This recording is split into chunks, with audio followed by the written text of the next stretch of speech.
Assalamualaikum warahmatullahi wabarakatuh.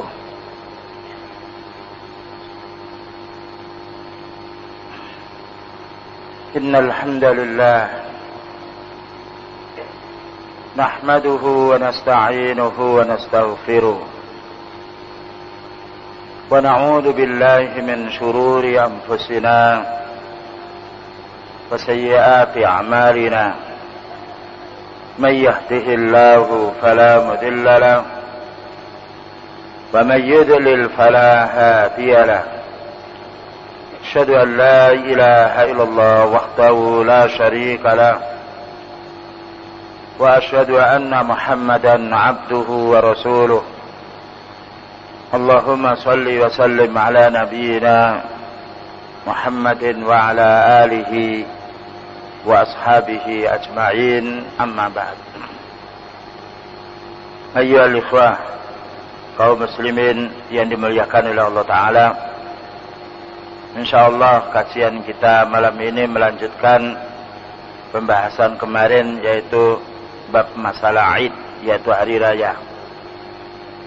Karena hari raya adalah bagian daripada ibadah yang mana jatuh setelah mengamalkan rukun Islam yang berupa siam, dan jatuh setelah mengamalkan rukun Islam yang berupa haji. Maka namanya ibadah dasarnya adalah Al-Quran dan hadis yang sahih, dan juga keterangan para ulama yang thiqah, yang kuat, yang bertahan atau berpegang kepada Al-Quran dan sunnah yang sahih. Kenapa kami bahas di sini? Karena masih banyak pertanyaan-pertanyaan atau salah faham. Banyak orang yang menganggap bahwa sholat Id itu hukumnya sunnah, lalu mendengarkan khutbahnya hukumnya wajib. Ini kan keliru. Jadi sholat Idnya dihukumi sunnah muakkad, tapi khutbahnya dihukumi wajib. Maknanya kalau setelah sholat lalu ada yang pergi merasa bagaimana khotib itu dan bagaimana merasa pengurus atau yang lainnya, maka ini kita perlu memperjelas diri. Maka hukum sholat Id adalah pendapat yang paling kuat adalah fardu ain, yang nanti akan kita baca kembali agar kita tidak keliru paham dan kita punya pegangan kenapa memilih fardu ain, sedangkan mendengarkan khutbahnya Id adalah sunnah, tidak wajib, bahkan derajatnya pula mubah, boleh. Berbeda dengan mendengarkan khutbahnya Jum'ah wajib. Demikian juga sholat Jum'ahnya wajib, tapi sholat Id hukumnya wajib, mendengarkan khutbahnya tidak. Baik, kita kembali kepada keterangan dari Syekh Ali Hasan hafizahullah ta'ala dengan menukil beberapa ayat dan juga hadis dan juga keterangan para ulama. Qala Syekhul Islam Ibnu Taimiyah, berkata Syekhul Islam Ibnu Taimiyah, "Walihada rajjahna anna salatal 'idi wajibun 'alal a'yan."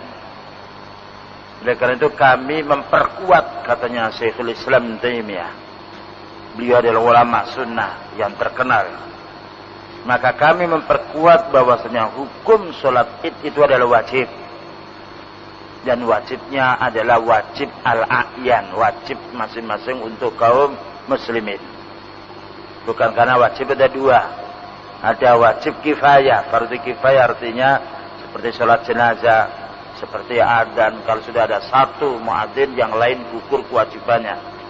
Tapi sholat fardu ain, sholat Id juga fardu ain.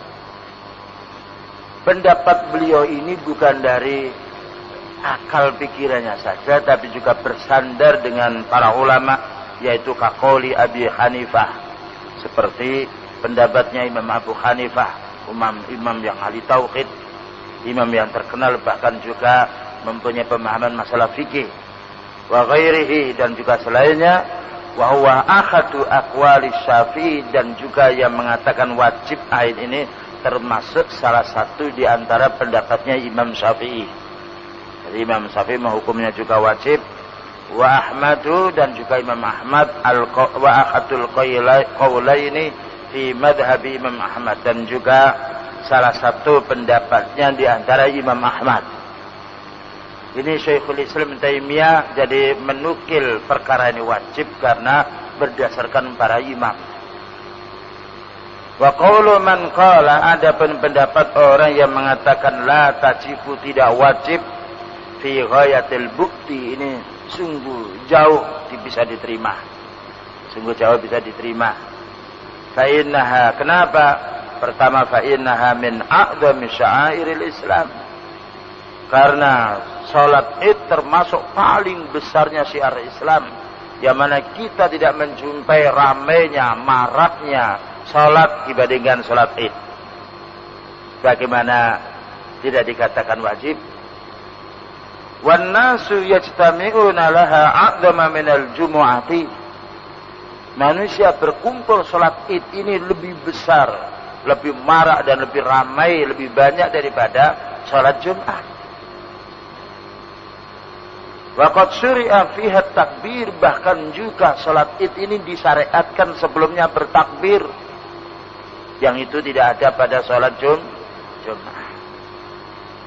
Wa qawlu man qala, kemudian juga beliau mengoreksi pula Syekhul Islam Ibnu Taimiyah, ada pun juga orang berpendapat iya fardun 'alal kifayah, bahwasanya salat Id itu adalah hanya fardu kifayah, maknanya kalau ada orang yang mengerjakan, yang lain tidak mengerjakan, tidak mengapa. La yandabitu, tidak punya dasar yang kuat.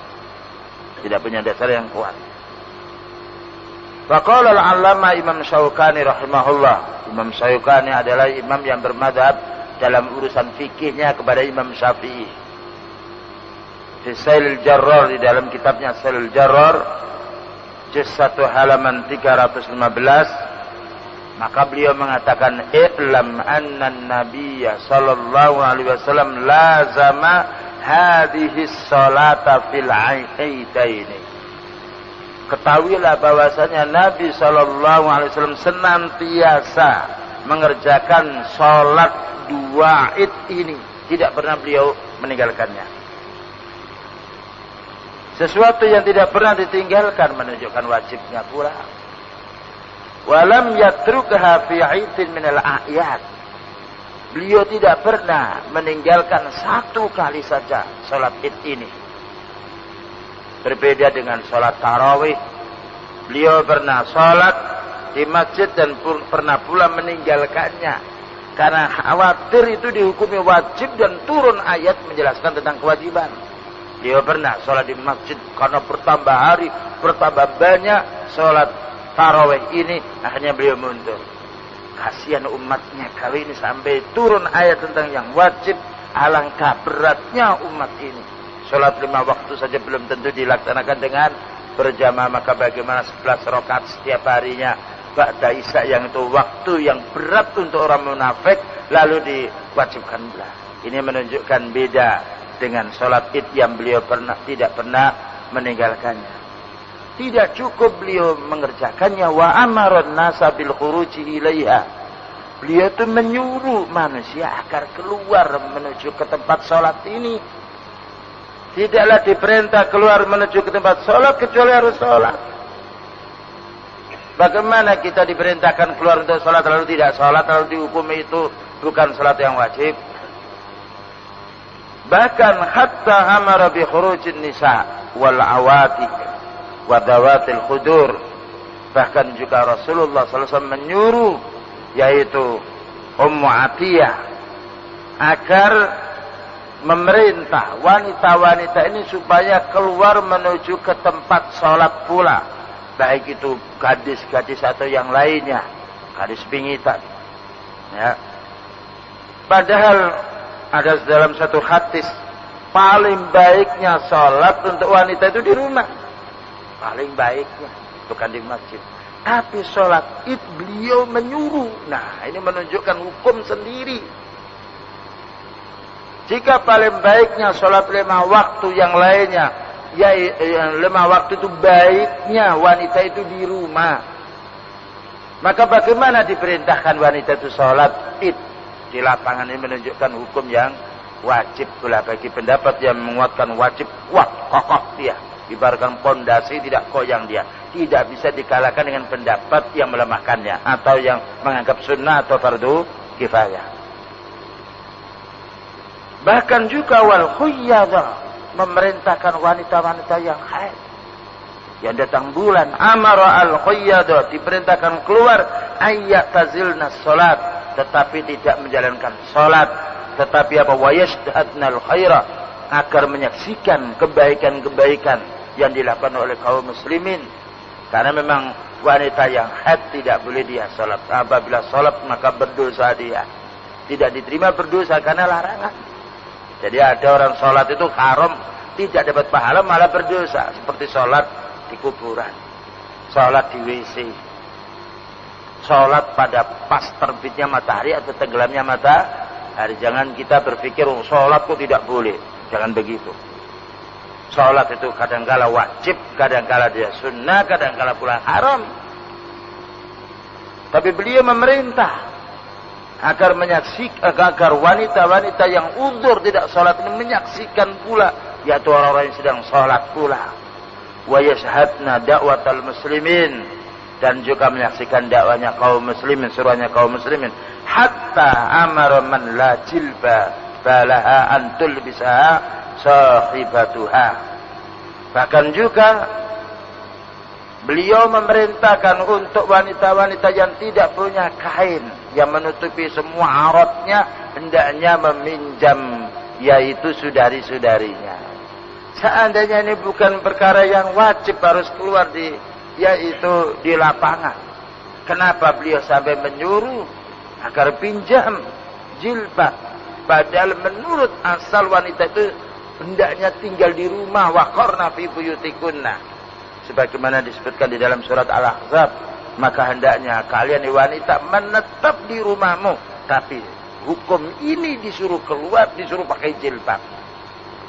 Ya, ini saya yang mengatakan bahwa kuat sekali orang berpendapat sholat id itu adalah wajib. Dan ini perlu kita bahas, karena apabila kita hukumnya wajib, kita tidak menjalankannya, kita berdosa. Karena wajib itu yusabu fa'iluhu wa yu'aqabu tarikuhu. Dipahala bagi orang yang menjalankannya, disiksa bagi orang yang meninggalkannya. Berbeda apabila dihukumi sunnah, berarti tidak mengapa orang itu meninggalkannya, karena dihukumi sunnah. Maka kita hendaknya berhati-hati di dalam masalah hal ini. Demikian juga Al-Imam Syaukani berkata pula di dalam kitabnya, yaitu Nailul Autar. Nailul Autar, kitab yang ma'ruf, bisa di dalam ini ada perpustakaan kitab Nailul Autar. Bab masalah sholat id bisa kita baca. Wa min adillati ala wujubiha, dan di antara wajib, di antara dalil-dalil yang mewajibkan sholat id ini, annaha musqitatun lil jumu'ati,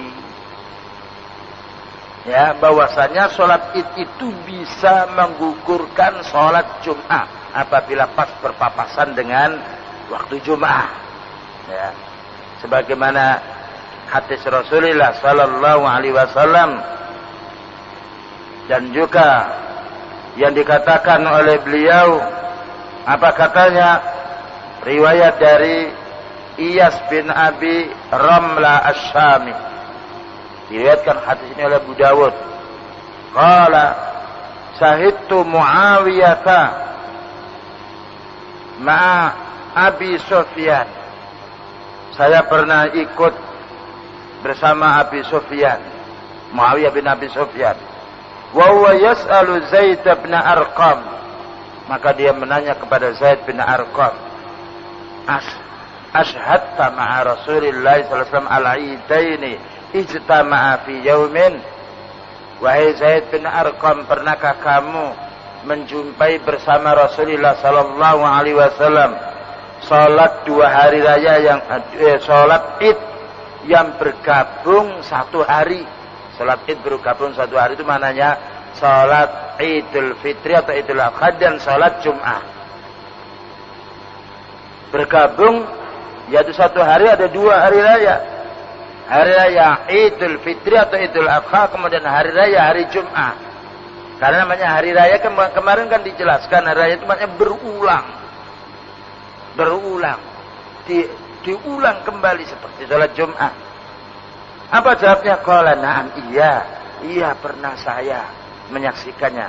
Qala kaifa sana'a? Maka Zaid bin Arqam ditanya oleh Muawiyah ibnu Abi Sufyan, bagaimana beliau berbuat?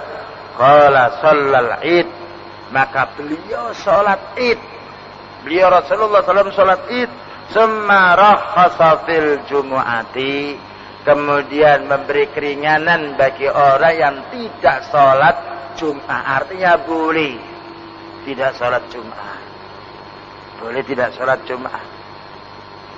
Maka kalau dihukumi sholat id itu adalah sholat sunnah, bagaimana sholat sunnah menghapus kepada yang wajib atau menggantikan yang wajib? Kita mau sholat 2 rakaat tahiyatul masjid, bagaimana menghapus kewajiban sholat maghrib? Tidak mungkin. Ya. Jadi ini pendapat yang mengatakan kuat sekali. Apa katanya? Bahwasanya beliau menjalankan sholat id, tetapi beliau memberi keringanan kepada orang yang tidak menjalankan sholat Jum'ah. Faqala, maka beliau mengatakan, man sa'a ayyusalliya falyusalliya. Barang siapa yang ingin sholat Jum'ah, silakan dia sholat Jum'ah.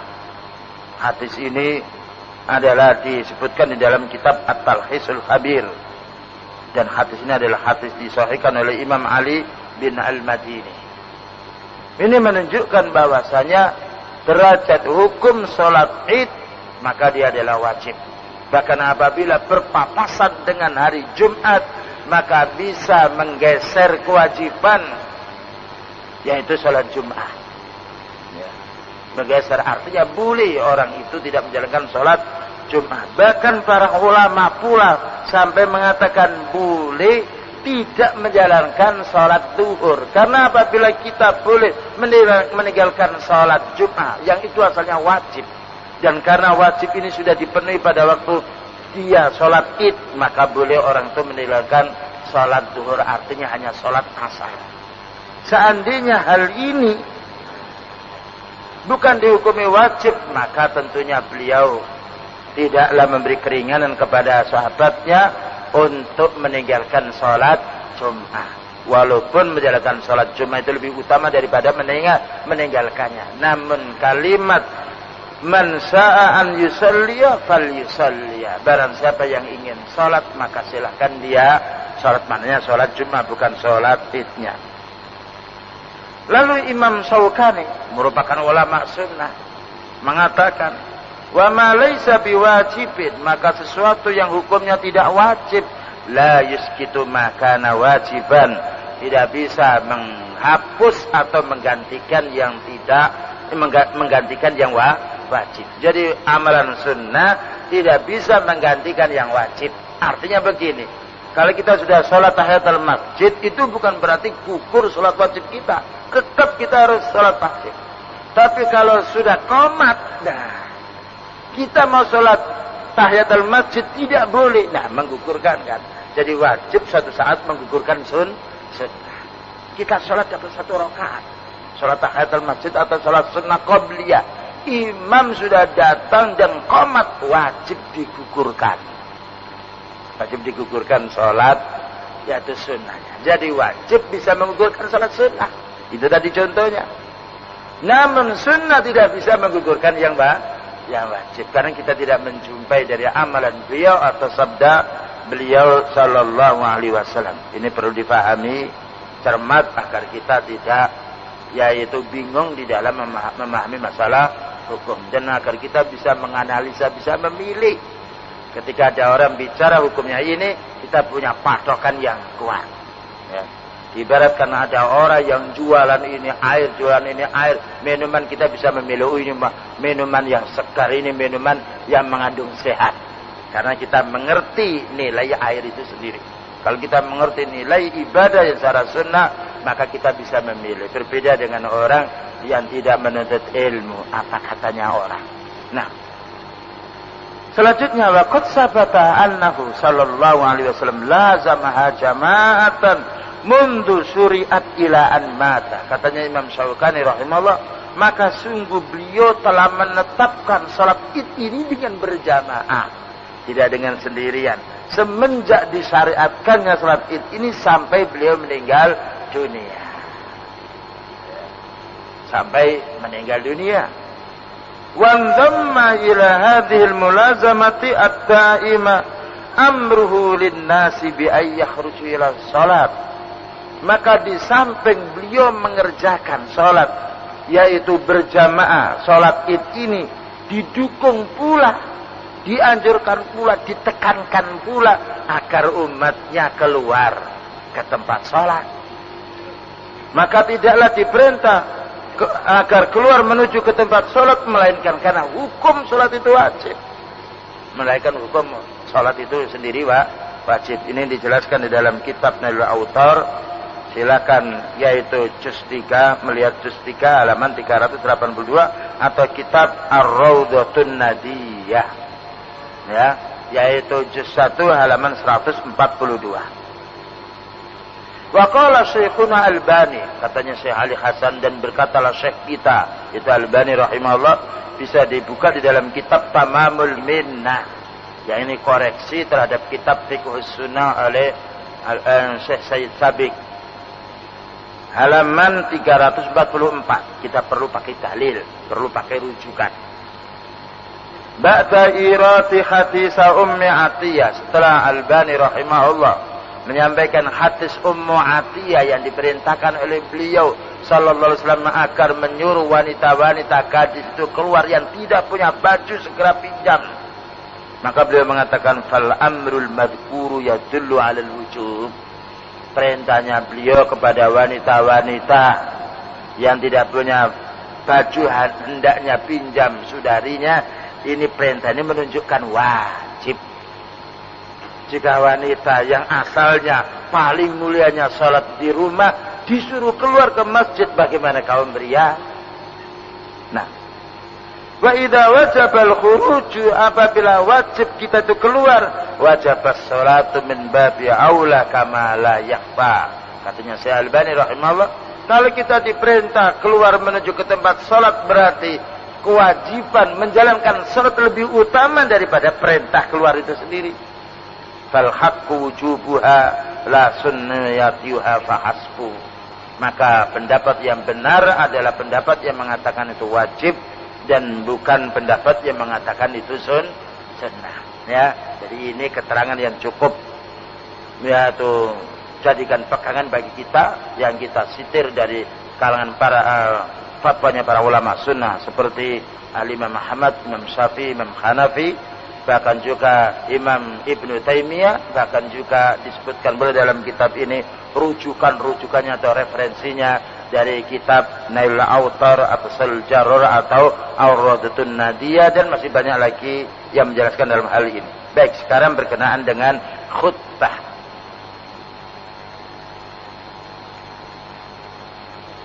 Was sunnah fi khutbatil Id an takuna ba'das shalah.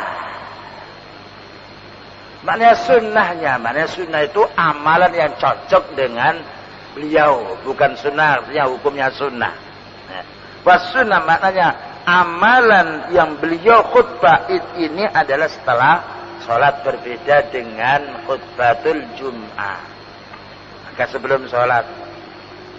Wa bawwabal Bukhari, dan Imam Bukhari memberi bab di dalam kitab sahihnya, babul khutbati ba'dal Id. Bab khutbah setelah sholat Id. Maknanya begini, jangan sampai nanti kita punya pikiran baru dalam rangka supaya orang tidak lari, tidak pergi. Sebaiknya kita khutbah dulu lalu sholatnya belakangan. Tidak boleh, ya. Kita bukan berhak untuk merekayasa. Din tidak bisa direkayasa. Kalau khutbah Jum'ah duluan, ya duluan, tidak boleh sholat dulu, khutbahnya belakangan. Ini beda, ya. Sama-sama khutbahnya. Tapi beliau membedakan khutbah Jum'ah dengan khutbah Id. Ini menunjukkan ibadah ini bukan akal, bukan sumber perasaan, bukan bagaimana enaknya, bukan bagaimana menurut orang yang banyak, tapi bagaimana menurut sunnahnya. Khutbah Id setelah sholat, khutbah Jum'ah sebelum sholat. Mana dalilnya? An Ibnu Abbasin qala syahidtu al-Ida. ma'a Rasulillah sallallahu alaihi wasallam. Saya pernah menyaksikan salat Id, maknanya saya pernah salat Id bersama Rasulullah sallallahu alaihi wasallam wa Abi Bakrin wa Umar wa Utsman, bersama Khalifah Abu Bakar, Umar dan Utsman. Karena Ibnu Abbas radhiyallahu anhu yaitu ketika beliau masih hidup, masih umur muda, masih belia, sehingga menyaksikan bagaimana Khalifah Abu Bakar salat Id, bagaimana Umar salat Id, bagaimana Utsman radhiyallahu anhum salat Id. Fakulluhum, maka semua beliau dan juga para sahabatnya ini kanu yusalluna qabla al-khutbati. Mereka itu salat sebelum khutbah, jadi salat dulu. Ya, ini keterangan diambil dari kitab Sahih Imam Bukhari dan juga Imam Muslim, demikian juga Musnad Imam Ahmad rahimahumullah. Wa an Ibnu Umar, dan bersumber pula dari sahabat Ibnu Umar. Ibnu Umar sahabat Rasulullah sallallahu alaihi wasallam. Hadis ini diriwayatkan oleh Imam Bukhari pula, Imam Muslim. Inna Nabiyya sallallahu alaihi wasallam wa Abu Bakr wa Umar kanu yusalluna al-'idaini qabla al-khutbati. Sesungguhnya Rasulullah sallallahu alaihi wasallam dan Abu Bakar dan Umar, mereka semuanya salat dua Id, yaitu Idul Fitri dan Idul Adha, sebelum berkhutbah. Sebelum berkhutbah.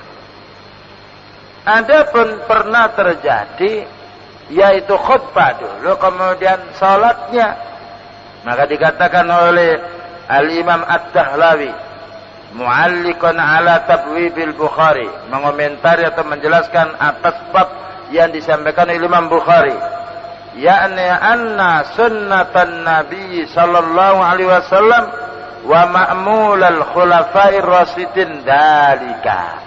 Artinya sunnahnya atau amalan beliau sallallahu alaihi wasallam dan yang diamalkan oleh khulafa'ur rasyidin seperti itu, maknanya khutbah dulu baru salat.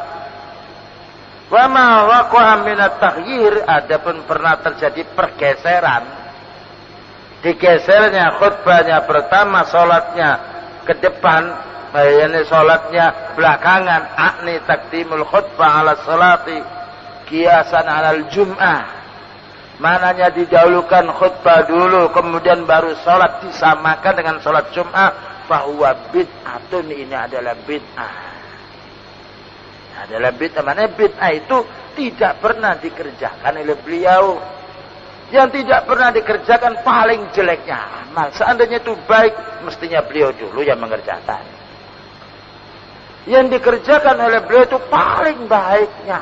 Seandainya itu setengah baik atau tidak baik, tentunya tidak dikerjakan oleh beliau.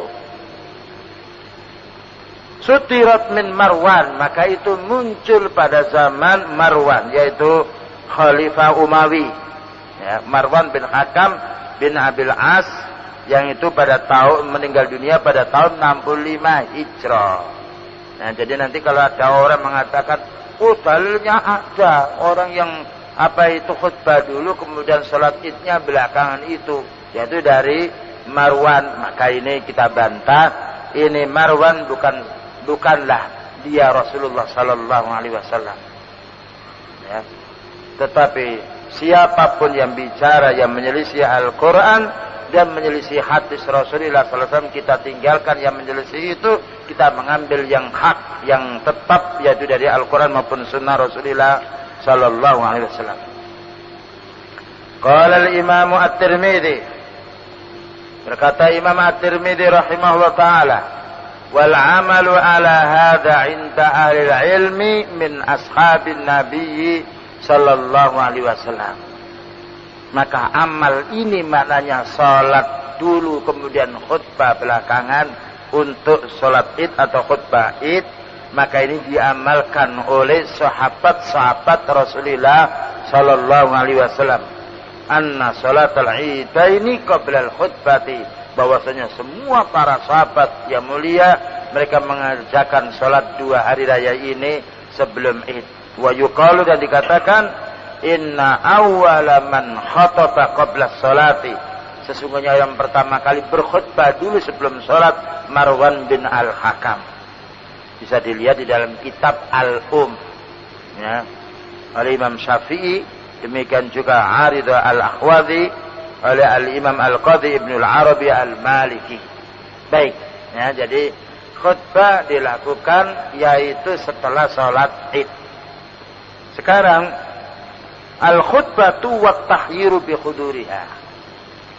Khutbah dan boleh kita mendengarkannya dan boleh tidak mendengarkannya. Boleh kita duduk mendengarkan khutbah itu dan boleh kita pergi. Dan hadis ini diboyong dari Imam Bukhari dan Muslim. Ya, ini peringatan untuk kita semuanya agar kita tidak menegur orang yang benar, tapi menegur orang yang salah. Menegur orang yang benar berarti orang menegur tidak benar dia. Menegur orang yang benar. Mana dalilnya? An Abi Sa'id Al-Khudri, bersumber dari Abu Sa'id Al-Khudri, sahabat Rasulullah sallallahu alaihi wasallam. Qala kana an-nabiy sallallahu alaihi wasallam yakhruju yaumal 'id wal adha ila al-musalla. Adalah Nabi sallallahu alaihi wasallam keluar untuk menjalankan salat Idul Fitri dan Idul Adha di tempat tanah yang lapang. Fa awwalu syai'in yabda'u bihi as-salat. Maka beliau memulainya dengan salat, tidak memulai dengan khutbah. Ya. Summa yansarifu, kemudian setelah itu salat. Fa yaqumu muqabilan nas. Maka beliau menghadap kepada orang. Banyak menghadap kepada para sahabat, menghadap kepada jamaahnya. Wan nasu julusun fi sufufihim. Yang mana manusia duduk di saf-saf mereka, di barisan mereka. Faya'iduhum, maka beliau memberi peringatan kepada mereka. Wa yusihim, dan beliau berwasiat. Wa ya'muruhum, dan memerintah yang baik. Ini menunjukkan isi khutbah Id adalah isian dari Al-Quran dan Sunnah. Bukan isi politik, bukan isi siasat, tidak. Bukan isinya menghibah kepada para ulama atau pemimpin, tidak. Dan bukan menyakiti orang-orang yang mengamalkan sunnah. Tapi faya'iduhum wa yusihim wa ya'muruhum. Di antara isi khutbah beliau antara lain mengajak kita untuk bersatu di atas sunnah. Ya, isi di antara khutbah beliau. Kemudian menjelaskan bahwasanya Islam ini adalah sudah sempurna. Tidak boleh ditambahi, tidak boleh dikurang, tidak boleh dirubah. Demikian juga menasihati wanita agar banyak bersedekah. Karena banyak wanita yang masuk neraka. Diwasiati mereka itu semuanya bersumber dari Al-Quran dan juga hadis beliau sallallahu alaihi wasallam. Wa khutbatul Id kasairil khutab. Khutbah Id ini sama dengan khutbah-khutbah yang lainnya. Tuffatahu bil hamdi wassana'i 'ala Allah azza wa jalla. Maka dibuka dengan innal hamdalillah. Tidak dibuka dengan Allahu akbar, Allahu akbar, Allahu akbar, Allahu akbar, tidak. Nah, ini perlu kita pahami. Jadi kita tidak boleh ikut-ikutan. Taklid-taklidan tidak boleh. Maka dibukanya semua khutbah beliau dengan innal hamdalillah. Nahmaduhu, dan juga seterusnya. Wa qala Ibnu Qayyim al-Jauzi rahimahullah. Berkata Ibnu Qayyim al-Jauzi rahimahullah, merupakan murid yang pandai dari muridnya Al-Imam Ibnu Taimiyah rahimahullah. Wa kana sallallahu alaihi wasallam yaftatihu khutbahu kullaha bilhamdillah. Maka Rasulullah sallallahu alaihi wasallam membuka semua khutbahnya dengan innal hamdalillah. Tidak kepada yang kami hormati dulu, kepada si fulan baru yang lainnya. Tapi dibuka innal hamdalillah. Baru boleh kita menyampaikan yang lain. Karena yang berhak kita sebut dulu Allah. Bagaimana tidak? Allah yang menciptakan kita, yang memberi rezeki kita, yang memiliki kita, yang mengatur kita. Tidak kita menjadi makhluk yang sepadan dengan Allah. Kita sebut dulu alhamdulillah. Makanya surat Fatihah pertama alhamdulillah rabbil alamin. Dikatakan Fatihah pembukanya Al-Quran. Dan orang mengawali khutbahnya dengan innal hamdalillah, berarti mengikuti ayat Al-Quran. Karena Allah membukanya dengan surat Fatihah. Berarti juga mengikuti sunnah beliau. Karena beliau membuka khutbahnya apapun dibuka innal hamdalillah. Tidak dibuka dengan takbir. Walam yukhfat anhu, katanya Al-Imam Ibnul Qayyim Al-Jauzi. Tidak kita menjumpai fi hadisin wahidin, satu hadis pun, annahu kana yaftatihu khutbatai al-'id bitakbir. Tidak satu pun kami jumpai hadis yang sahih yang mana beliau membuka salah satu khutbahnya itu dengan takbir. Dengan Allahu Akbar dulu, tidak. Nah, ini minimalnya kita walaupun bukan jadi khatib, tapi ketika ada khatib membuka khutbahnya dengan takbir, oh ini menyelisih sunnah. Ya, bahasa ringannya menyelisih sunnah. Tapi tidak mengapa di tengah khutbahnya maka menambahi dengan takbir karena mengagungkan Allah Subhanahu wa taala, boleh. Ada pun hadis yang diriwayatkan oleh Ibnu Majah di dalam sunannya dari Sa'ad Al-Qurad, muadzin Nabi sallallahu alaihi wasallam, tukang azannya beliau, annahu kana yuksiru takbir baina ada'abil khutab, bahwasanya Rasulullah sallallahu alaihi wasallam memperbanyak takbir di tengah-tengah khutbahnya, wa yuksiru takbir fi khutbati al-'id, dan juga beliau banyak di tengah-tengah khutbahnya ini membaca takbir. Wa hadza la yadullu ala annahu kana yaftatihuha. Ini bukan berarti menunjukkan beliau itu membuka khutbahnya dengan takbir, tidak. Jadi takbir itu khutbah dibuka dengan innal hamdalillah. Tapi di tengah-tengahnya, karena itu hari raya, karena Allah mengatakan walitukmilul iddata walitukabbirullaha ala ma hadakum, maka boleh. Ya, kita menyelingi ketika di tengah khutbah itu dengan takbir. Wal waridu fi dzalika walam yasikha fi sunnati, dan tidak satupun hadis yang sahih anna khutbatal id khutbatani. Tidak ada hadis menjelaskan khutbah itu dua khutbah karena dikiaskan dengan Jumat, tidak. Adapun beliau ketika berkhutbah lalu pergi ke wanita, itu bukan berarti khutbah kedua. Karena waktu itu tidak ada mikrofon dan mengejamaah yang banyak. Ketika beliau selesai yaitu mengkhutbahi yaitu kaum pria, lalu datang menuju kepada wanita untuk dinasihati karena khawatir beliau itu yaitu tidak, karena khawatir beliau bahwasanya wanita itu tidak mendengarnya. Kemudian ada hadis yang diriwayatkan oleh Imam Bukhari juga. Apa katanya? Istama al-'idaini, di mana Rasulullah sallallahu alaihi wasallam bersabda, "Inna nakhtubu," kami ini berkhutbah. "Faman ahabba an yajlisa lil khutbati falyajlis." Barang siapa yang ingin duduk mendengarkan khutbah, silakan duduk. Nah, itu beliau sendiri yang bicara. Ya, beliau sendiri yang bicara. Hadis ini diriwayatkan oleh Abu Dawud, Imam Nasai, bahkan juga Ibnu Majah dengan sanad yang sahih pula. Apa kata beliau? Inna nakhtubu, kami ini sedang berkhutbah. Faman ahabba ayyajlisa, siapa yang ingin duduk lil khutbah untuk mendengarkan khutbah, falyajlis, maka silakan duduk. Wa man ahabba ayyadhaba falyadhhab, barang siapa yang ingin pergi silakan pergi. Jadi kalau beliau seorang khatib menyuruh, kalau kamu ingin mendengarkan dengan saya silahkan, kalau kamu pergi silahkan pergi, maka apakah layak kita selain Rasulullah SAW melarangnya? Ya. Terutama yaitu salat Idul Adha, yang itu adalah yaitu waktu untuk berkurban, maka upayakan kita bagi orang berkurban untuk segera setelah sholat ini pergi menyembelih kurbannya, karena kita dianjurkan segera makan daging kurban itu sendiri. Qala Ibnul Qayyim rahimahullah, berkata Ibnul Qayyim rahimahullah, wa rakhasa sallallahu alaihi wasallam liman syahidal id ayyajlisa lil khutbati aw ayyadhaba, maka beliau memberi keringanan, memberi kebebasan kepada orang yang menjalankan salat id, dia boleh duduk mendengarkan khutbah dan boleh pula pergi, maknanya meninggalkan mendengarkan khutbah. Silakan kembali kepada fatwa Syekhul Islam Ibnu Taimiyah juz 24 halaman 214.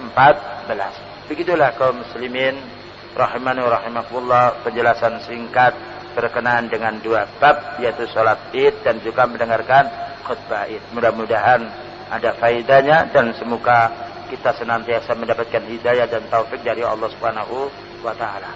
Wa sallallahu ala nabiyyina Muhammadin wa ala alihi wa sahbihi wasallam. Subhanakallahumma wa bihamdika asyhadu an la ilaha illa anta astaghfiruka wa atubu ilaik. Wassalamualaikum warahmatullahi wabarakatuh.